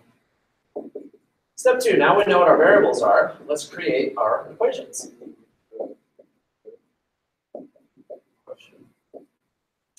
Right, so what information do they give us? Because that information becomes the equations. So they say that we have a total of $10,000 to split. That's one piece of information, that's one equation. Then they tell us about the 3%, the 8% account, and then he earns $500 in interest, and that's the other equation. So when we think about the first equation, that's going to be the total amount of money, or better yet, the total money to invest. To be a little more clear, because $500 is also money. So if we just said total money, that might be a little confusing to an audience member. So the second equation could be total what? Yeah, total interest, which is also money. So now we know what our two equations are going to be. The total money that we're investing and the total money that we're getting in interest. So what's the total money that we're going to invest? Yeah, and how do we write it as an equation? X plus y. Exactly, x plus y equals 10,000. Now the other equation is going to follow the same format as before. Money times pounds, money times pounds, money times pounds. But instead of money times pounds, what is it going to be? Yeah, interest, or percent times money, percent times money, percent times money. You can even write it down that way. It's going to be percent times money plus percent times money equals percent times money. Well, in this case, percent times money. They're actually telling us the total is 500. Okay, so then what? It's 0.03x plus 0.08y equals 500. Okay. So folks, that's the whole process. And again, being able to convert a word problem into an algebra problem following these two steps is just as big of a skill as being able to do elimination or substitution or graphing or anything else. Let alone this other, more intangible skill of being able to make a good guess. Like just kind of figuring, should there be more over here or more over there or equal parts. So there's a lot of different skills going on here. Let's talk about one more thing. Boy, this sure is comfortable to teach in the seated position. One more thing. Nobody likes these decimals. You know, we don't like the fractions, we get rid of the fractions. How do we get rid of decimals? Well, you could type it into a calculator, but what would you type in? We want to get rid of the decimal. Well, you could turn it into a fraction, and then you could clear the denominators. Or as Gabe said, you can multiply by 100, because that'll move the decimal place twice. And that's what we want to do. So listen, folks, there's so many ways to think about this. I want you to know all of them. So if you have 0.03x plus 0.08y equals what, 500? Consider your options. Okay, this is the power of rewriting. You could multiply by 100. Because when you multiply by 100, this is what the decimal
You know, census is different.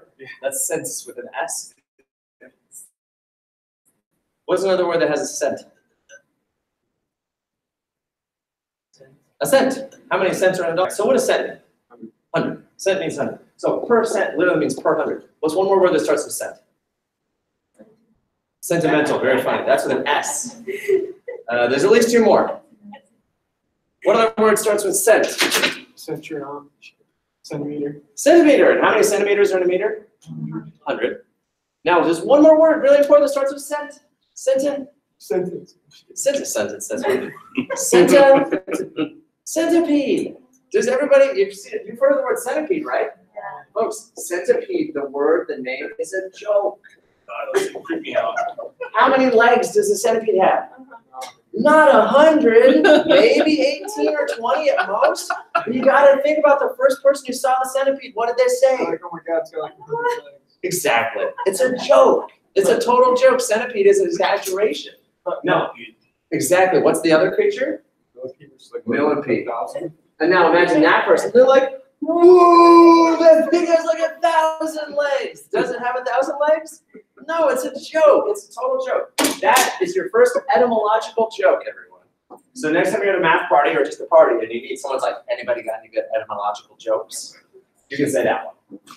Okay, back to percent. What does percent mean? Per 100. So 3% literally means 3 per 100.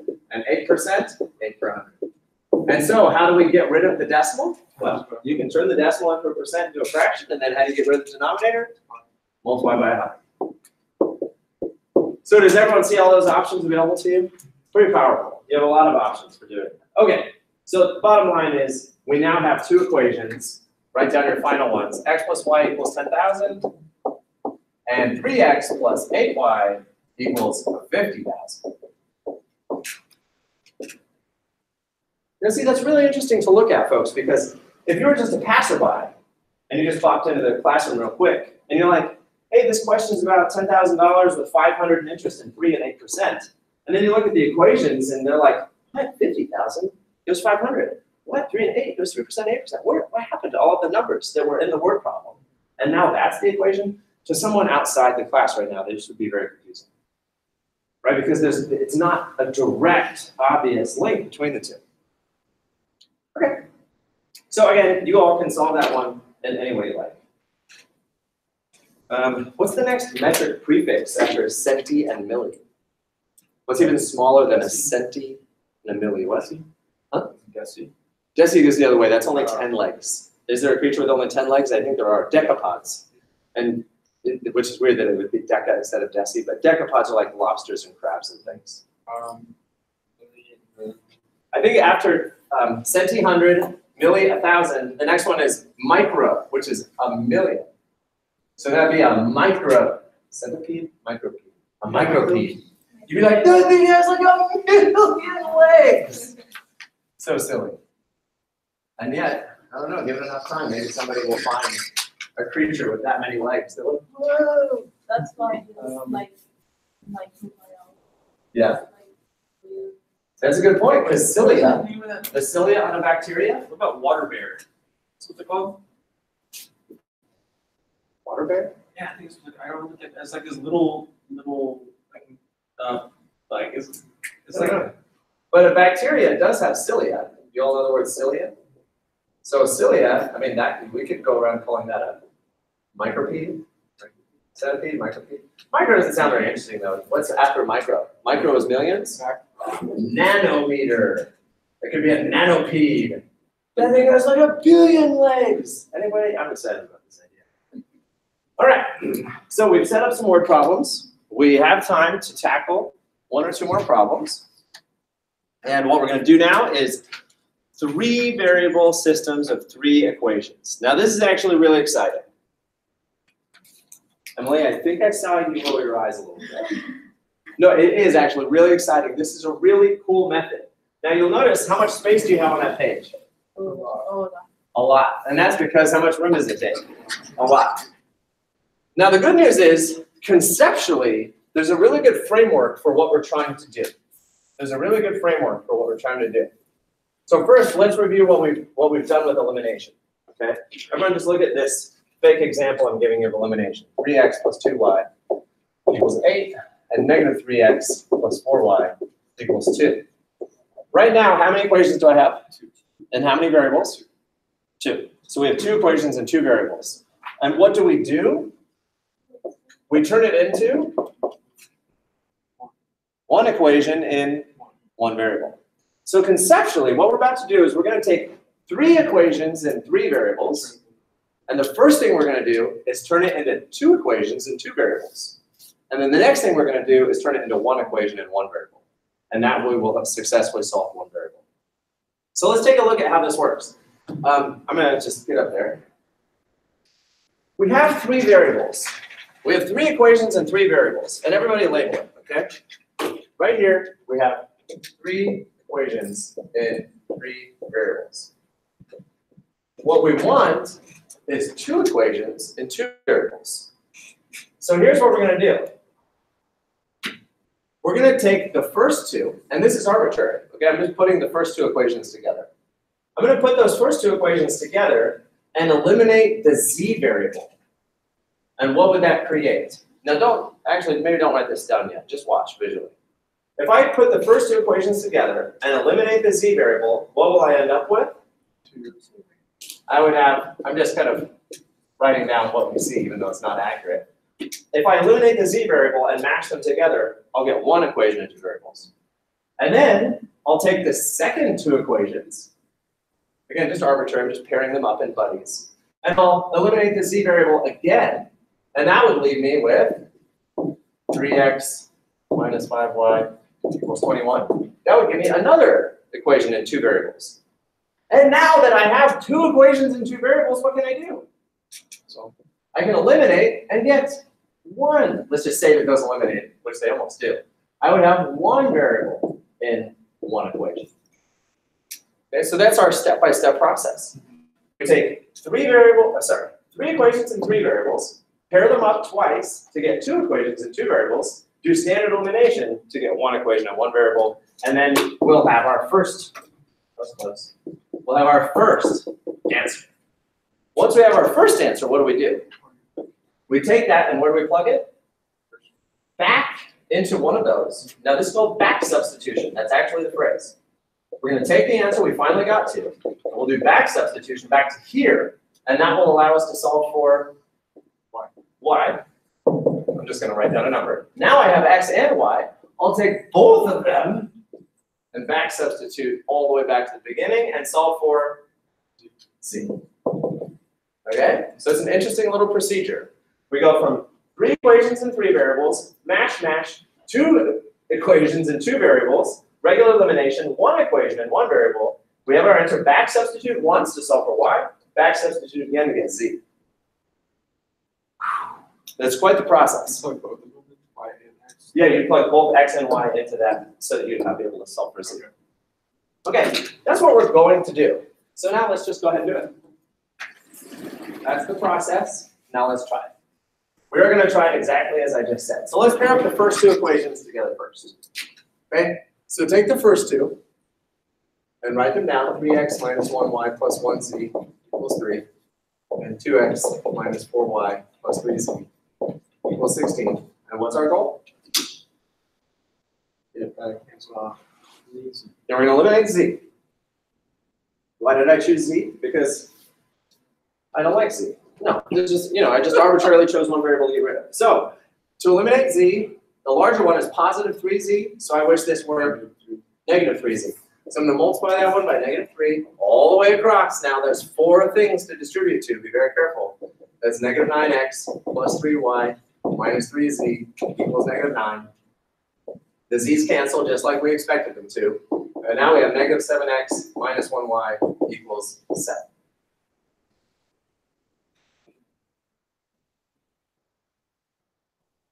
That was from combining the first 2 equations together.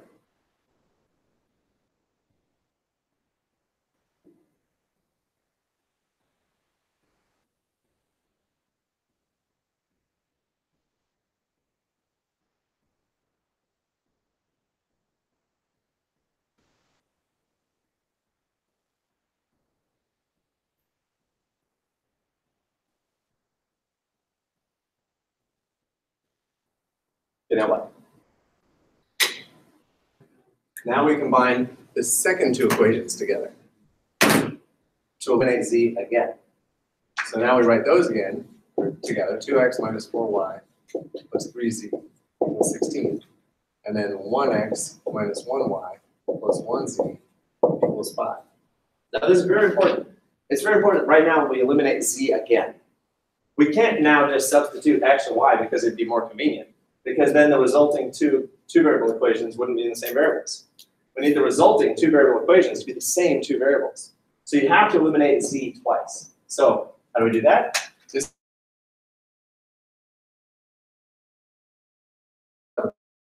bottom one by negative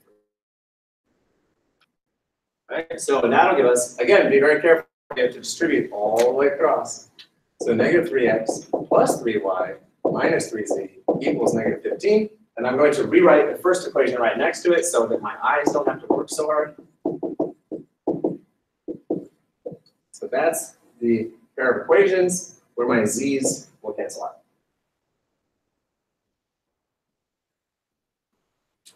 It's quite the process, isn't it? It is a heck of a lot of work.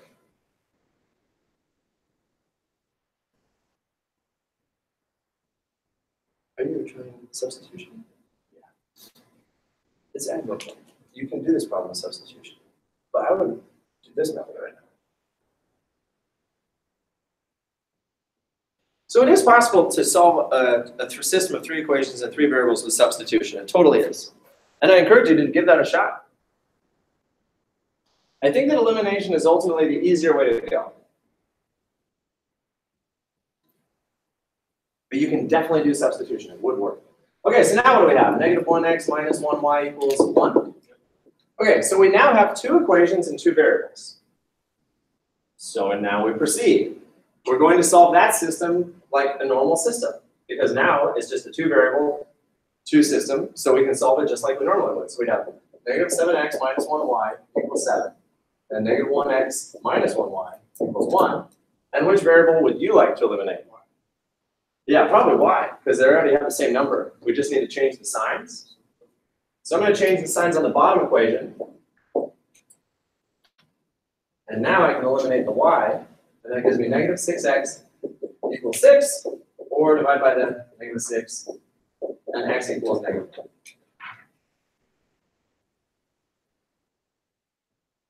Now notice, we're about to solve for x and y using this system alone. This system alone is going to allow us to solve for x and y. So we already have x, now let's solve for y. Probably the bottom equation is the easier one. So the bottom equation was 1x plus 1y equals negative 1, meaning that they add together to equal negative 1. X already is negative 1. So 1 times negative 1 plus y equals 1. It's negative 1 plus y equals negative 1. So you add the 1 to the other side, and you get y equals 0.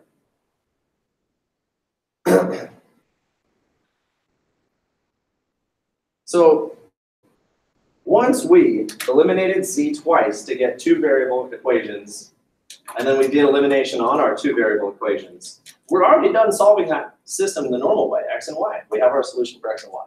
So what's the only thing now left that we need to solve for? Plug it into the bottom one. Yeah, we just have to solve for z now. And in theory, you can plug negative 1 and 0 in for x and y in any of those 3 equations, and they're all going to give you the exact same answer.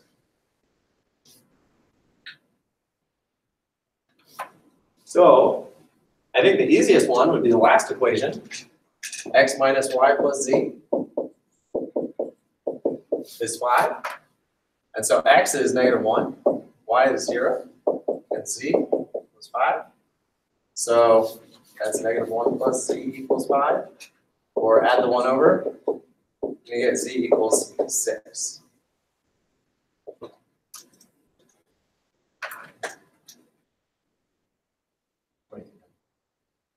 I'm just.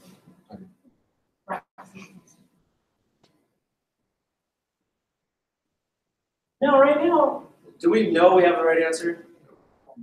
No. We're going to make a lot of mistakes. And so what we need to do is, first of all, you know how we normally write an answer as a coordinate, x, y? In 3-dimensional space, it would be x, y, z. So first of all, our answer right now would be negative 1, 0, 6. And that's a nice 3-coordinate answer in 3-dimensional space. But what we really need to do is plug in -1, 0, and 6 for all x, y, and z. So if we go back to our original system, the good thing about y being 0, we can just cross out all the y terms. Right, because they're all 0. So now we just have to plug in -1 for x and 6 for z and see if the equations are equal. So 3 times -1 is -3 plus 6. That is 3. So that worked. Here, 2 times -1 is -2 plus 3 times 6 is 18. And -2 plus 18 is 16. So that works. And then -1 plus 6 is 5. So that works. So all the equations are true. This is a good one to think about our original definition. Give 2 definitions of solve a system.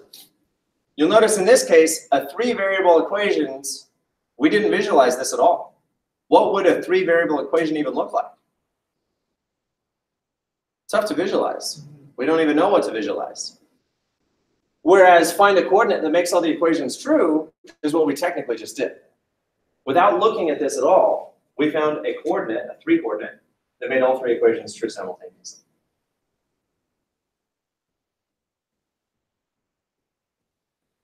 Okay. So if you were trying to doing subtraction. Substitution. What would be one of the big hurdles of doing it that way? I think the big hurdle would be pain involved. No, I'm kidding. That's true, everybody. Well, first, like, take the easy one, x minus y plus z.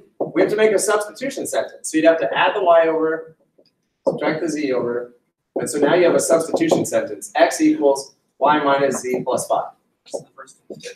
Yeah, so there's my substitution sentence. So then I'd have to go into 3x minus y plus z equals 3. Everyone, this is worth watching. And I'm going to plug in the y minus z plus 5. Distribute the 3. So 3y minus 3z plus 15 minus 1y plus 1z equals 3. And combining like terms, that'd be 2y. And then negative 3z plus z is minus 2y. And then subtracting the 15 over to the other side would be negative 12. So there's your first equation in 2 variables. Because remember, that's what we're trying to make, is equations in 2 variables. So we did it once. Then you'd have to go to the next one. So writing for empty for x, 2x minus 4y plus 3z equals 16. We substitute again y minus z plus 5. And distributing again, we get 2y minus 2z plus 10 minus 4y plus 3z equals 16. And then combining like terms, we'd have negative 2y, and then plus 1z, and then equals 6. So now there's our next equation. And oh my gosh, those are ready to eliminate already. Now look, we started the problem substituting, but all of a sudden, I can switch to substitution. And let's see if it works out. The y's cancel out. That's negative 1z equals negative 6. Divide out the negative 1, and what do we get? Z equals 6. Oh my gosh, it gave us the same answer. That was very pleasing. Okay, Hector, did I answer your question? Yeah. Yeah. Okay, and to be honest, Hector, that wasn't that bad. It wasn't that bad. You know, if somebody wanted to solve these with substitution instead, you certainly could. I was trying to. I was going to get there. Yeah, well, I just want to make sure you practice the method we're doing before you then, play an experiment. Folks, number 2, take a look here. What's our goal again? We start with 3-variable equations. What do we want to get to? 2. A 2-variable equation. What did they give us? 2. They already gave us one 2-variable equation. So what do we need to do? We need to create another 2-variable equation. How can we do that, everyone? By combining the first and the last one. So notice how much strategy there is in here, and how much creativity and how much play to do whatever you want. So we already have a 2-variable equation, so now what we want to do is combine the top and the bottom one to eliminate which variable? Middle one. Yeah, we want to get rid of y so that we end up with an x and a z equation just like that one. So everybody take the first and the last one. So 2x plus 3y minus z plus 1, and 4x minus 9y plus 2z equals 5. And first of all, make a conscious goal. I have an equation in variables x and z. So I want another equation in x and z, which means I have to eliminate the y. So let's eliminate the y. This y is already negative 9y, so I wish this were positive 9y. So I'm going to multiply that top equation by 3. That gives us 6x plus 9y minus 3z equals 3. The y's cancel just like we designed. So then that's 10x minus 1z equals 8. Ooh. We now have two equations and two variables. Parallel. Yeah, how do you know? Because you can, it's the same slope, right? That's different y intercept. Yeah, if you look now, folks, we have 10x minus 1z equals 2 and 10x minus 1z equals 8. What happens as soon as we do elimination on these? Well, first of all, which variable do you want to eliminate? Either one, right? They already have the same numbers. That's a positive 10x, make this a negative 10x. So we can change all the signs, and what happens? Both variables cancel out. And you get 0 equals 6. Is that true or false? Which means, where do these lines intersect? They never intersect. Because they are parallel. So what that means is,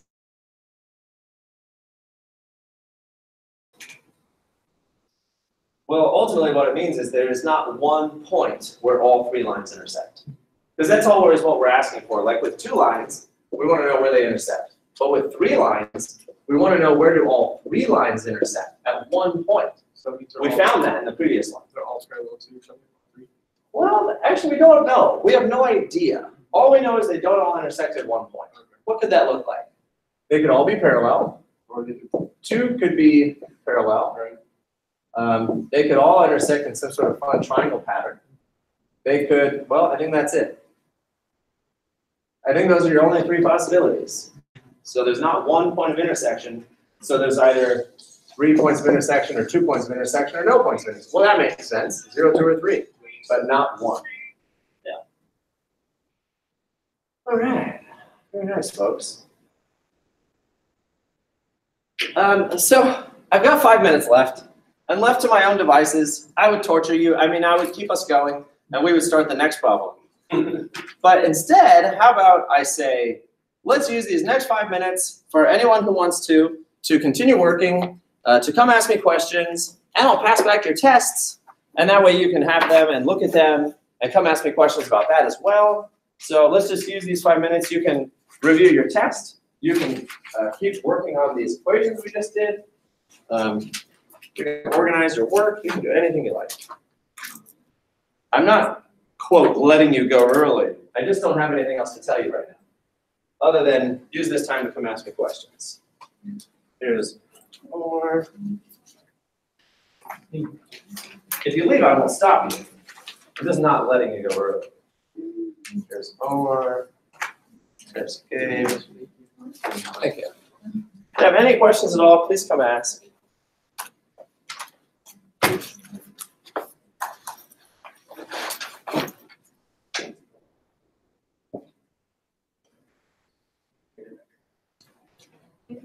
We give the test back. We, hold on. You get to keep it.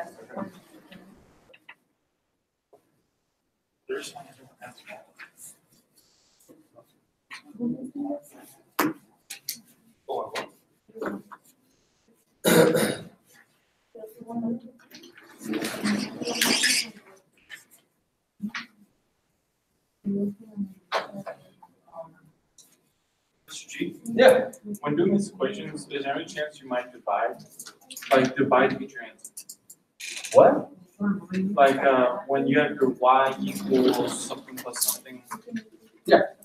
What about you if your y like your variable like the variable you input to get your answer? Yeah. What if it's instead of multiplication or adding, subtraction, what if it's division? Will you please write down an example? I don't understand. I like your question, I just don't understand it.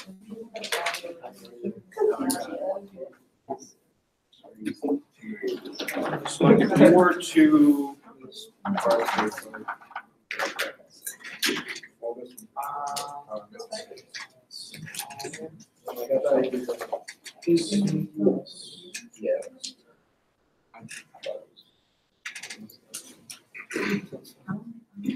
Um,